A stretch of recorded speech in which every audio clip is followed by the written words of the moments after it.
ورا منع التجول زوجته اجتها الولاده فداخ. قالت له انا بعدني بس جيب لي امي.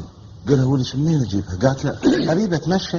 راح تمشى جاب امها بالليل النجده بالركن تباوع. هذا جاب امها بعدين قالت له قل لك امي مرض كبيره ما تتحملني جيب لي اختي. راح تمشى جاب اختها. ابو النجده ده يباوع. ابو النجده كله يباوع. قالت له ما يقدر نوحدهن روح جيب اخواني. جاب اخوانها اثنين ابو النجده ومشي. قال له جاي يسوي بهالليل ساعة جايب نسوان ساعة زبين انت شنو سمسير؟ قال له احترم نفسك. انا سمسير؟ قال له اي يابا هاي قضيتك غير قضية. اخذوه بالليل طابات طالعات اخذوه للمركز بس هو يصيح صياح بالمركز. انا موظف بفلان شركة انا مثال الشرف انا قضيتي تصير هاي القضية هسه.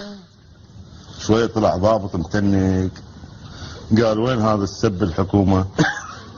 جبتوه؟ قال له اي سيدي جبناه. قال له سيدي مو تنسى انا قضيتي دعارة